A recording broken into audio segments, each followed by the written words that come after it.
Ok, bonjour à nouveau. On continue toujours sur notre exercice sur le tableau de gestion des stocks. Nous étions sur le point où il fallait reprendre les listes pour faire nos menus, nos listes déroulantes. Donc on revenait sur notre fichier liste. On va juste prendre les valeurs pour ne pas devoir les saisir à nouveau. On va coller collage spécial, on colle juste les valeurs. Oui.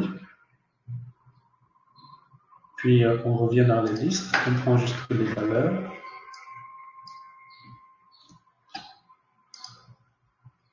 On saute une ligne ici, faire un peu d'espace. Collage spécial, on prend juste les valeurs.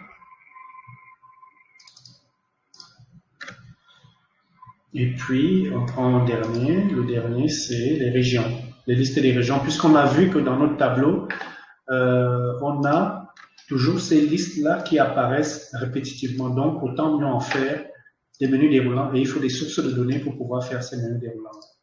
Bien.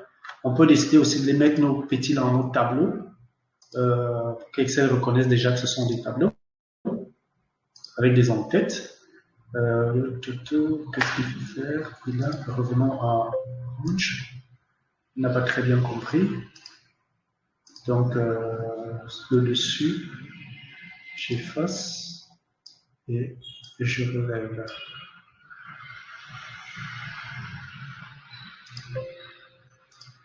Je n'avais pas compris que mon tableau avait des en-têtes. J'ai dit oui. Mon tableau a des en-têtes. J'ai dit oui. Il a compris cette fois-ci. Deuxième tableau, mode tableau. Mon tableau a des en-têtes. Oui. Troisième, mettre en mode tableau. Mon tableau a des en-têtes. Oui. Ok, super. Maintenant, comme c'est fait, la problématique c'est quoi? Comme j'ai dit, je ne veux pas reprendre tout le tableau. Donc ici, je vais tout simplement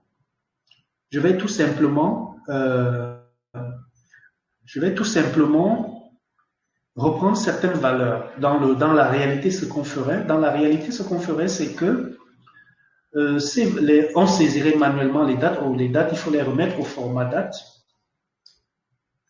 Toute cette colonne doit être mise à format date. Format date. Date courte. On saisirait les dates, on saisirait les commandes.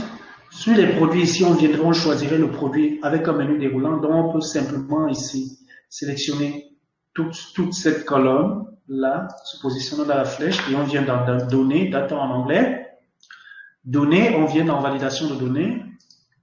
Validation de données et on prend liste déroulante. Liste déroulante, on indique la source. La source, c'est dans les listes.